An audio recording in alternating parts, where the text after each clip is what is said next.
मेरा नाम जूही है and I am miss India global miss fashion iconic of India.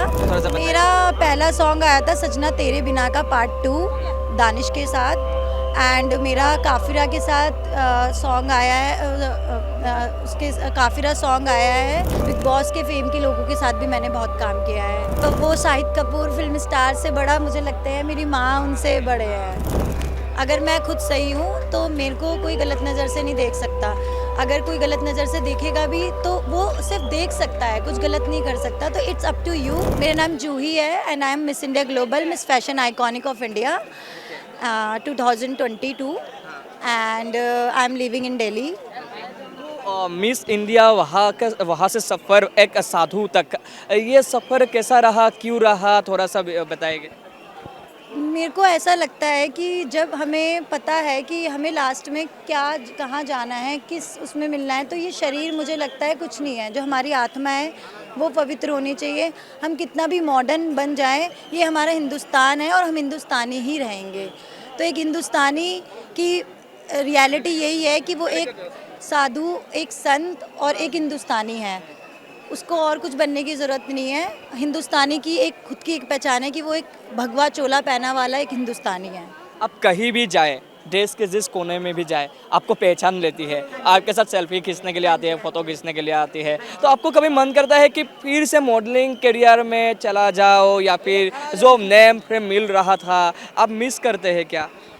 मुझे वो फेम जब अगर माँ ने मुझे बुलाया है, आप लोग मुझे जान रहे हो, पहचान रहे हो, इट मीन्स मुझे फेम की ज़रूरत नहीं है।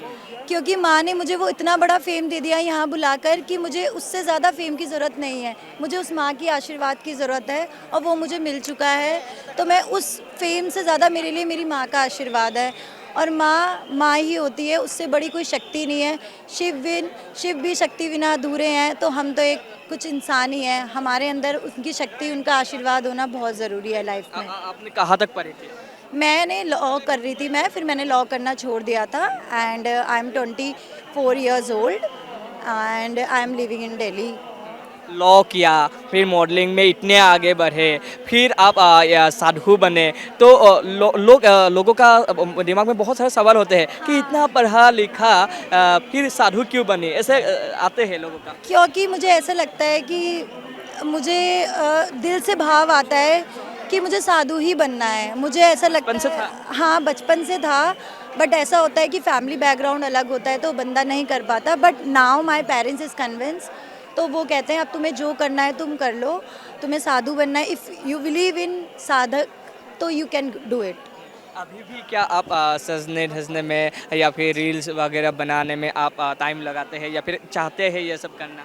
रील्स तो मैं नहीं बनाती थी पहले भी, मेरे मैनेजर एंड टीम बना। बट हाँ मुझे रील्स बनाने में नहीं, बट मुझे माँ की, मेरे भोले बाबा की, मेरे नारायण की, इनकी फ़ोटो लेना, इनके मंदिर में बैठ के आस्था से दिल लगा के जाप करना, इन सब चीज़ों में बहुत अच्छा लगता है। अपने देश के बहुत सारे सेलिब्रिटी से भी मिल चुके हैं, तो किस किस से मिली थी आप, और थोड़ा सा बताइए। मेरा पहला सॉन्ग आया था सजना तेरे बिना का पार्ट 2 दानिश के साथ, एंड मेरा काफिरा के साथ सॉन्ग आया है, उसके काफिरा सॉन्ग आया है, इसके पारस छाबड़ा एंड उसकी गर्लफ्रेंड थी उसके साथ।